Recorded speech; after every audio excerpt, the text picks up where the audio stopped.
जो इस वक्त की जरूरत है मैं आपके सामने लाना चाहूंगा। सबसे पहले मैं सुन को मुबारकबादी करूंगा कि पो फुटनगी पो फुटा ना रोशनी निकले ना सूरज थ्रू वैसे सल्यूट करा कि तुम इस आलम चू निकल गया तो मैदान में आ गया कि मेरे सुन कोट के ज्वाले बहादुर गुजर राजपूत पहाड़ी कश्मीरी इंशाअल्लाह पीर पंजाल का जो नेशनल कॉन्फ्रेंस का झंडा है इंशाअल्लाह आप बगा देंगे।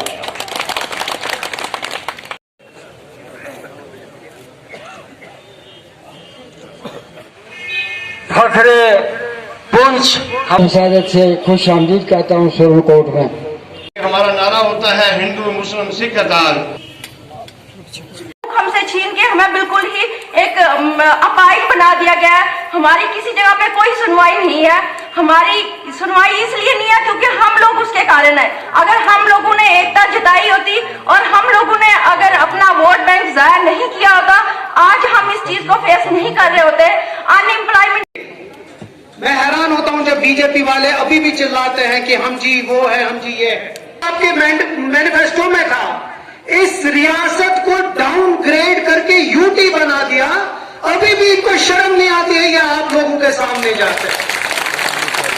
आप अंदाजा कीजिए कि ये लोग किस हद तक हैं। ये कभी भी कुछ भी कर सकते हैं। ये हिंदू को मुसलमान से लड़ाएंगे, मुसलमान को सिख से लड़ाएंगे, लेकिन ये जो झंडा तरक्की कहीं नहीं, रोजगार कहीं नहीं, गुर्बत को कम करने का कोई सवाल ही पैदा नहीं होता। यहाँ पे आप लोगों को तहफ़्फ़ुज़ सेंस ऑफ सिक्योरिटी देना वो कहीं पे नहीं। जिन लोगों को और मेरा कश्मीरी पंडितों के बारे में है, उनको वापस लेने के लिए जो नौकरियों का स्कीम इकलौता मिसाल है इस मुल्क में जहाँ रियासत को यूटी का दर्जा दिया गया है। इससे पहले जब भी हमने सुना तो हाँ रियासतों के हिस्से ज़रूर हुए।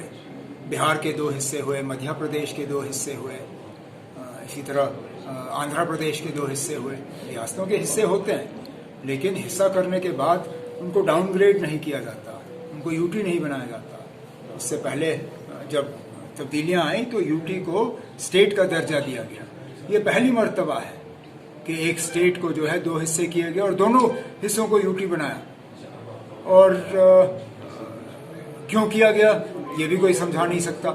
ऐसा नहीं है कि इस मुद्दे पे इलेक्शन लड़े गए हैं। मैं मानता अगर कहीं बीजेपी ने अपने मंशूर में ये कहा होता कि हाँ जी हम जम्मू कश्मीर को यूटी बनाएंगे। हाँ 370 की उन्होंने बात अपने मंशूर में की, 35A को लेके इन्होंने एक सियासी माहौल बनाया, लेकिन जम्मू कश्मीर को यूटी बनाना ये तो उनके मंशूर में था नहीं। क्यों किया समझ में नहीं आता। हालांकि सर लेकिन उम्मीद की जाती है कि इस फैसले को जो है, हालांकि पीछे 70 साल देखा जाए पावर में आप भी रहे और काफी अच्छी इक़्तिदार में रही एनसी पार्टी, और हालांकि 370 को परमानेंट क्यों नहीं किया गया? लेकिन अब ये तो अब एक बहुत लंबा सवाल है, इसके लिए आपके पास वक्त नहीं है। आपको 1947-48 के हालात में जाना पड़ेगा। लेकिन कोई और उस वक्त आप जो resolution United nation security council में ली गई उसी की बुनियाद पे जो है 370 को परमानेंट स्टेटस नहीं दिया गया। लेकिन जब उसके बाद आप मान के चलते हो कि जम्मू कश्मीर जो है हिंदुस्तान का हिस्सा है, इसको जम्मू कश्मीर को हिंदुस्तान से अलग नहीं किया जा सकता, तो जिस बुनियाद पे जम्मू कश्मीर इस मुल्क का हिस्सा बनी उस बुनियाद को फिर आप हटा नहीं सकते हो। और इसमें मैं ज्यादा सुनिए ना, मैं इसमें नहीं जाऊंगा क्योंकि अब ये मामला अदालत के सामने है। सुप्रीम कोर्ट के चीफ जस्टिस ने कहा है कि गर्मियों की छुट्टियों के बाद वो इस मामले पे अपनी सुनवाई शुरू करेंगे। सुनवाई शुरू करने दीजिए, उसमें हम अपना मामला केस उसके सामने रखेंगे। हालांकि सर देखा जाए 2014 के बाद वो बोल रहे थे कि हम नया जम्मू कश्मीर बनाएंगे और आज तक लगातार टारगेटेड किलिंग हो रही है। इसके ऊपर आप क्या कहेंगे? मतलब सिर्फ सिक्योरिटी को लेके अगर वो फेल हो गए होते तो मैं कहता ना ठीक है, बाकी 9 सब्जेक्ट में पास हो गए, एक सब्जेक्ट में फेल हो गया, कोई बात नहीं। लेकिन किसी भी सब्जेक्ट में नया जम्मू कश्मीर के सिलेबस में किसी भी सब्जेक्ट में वो पास नहीं हुए।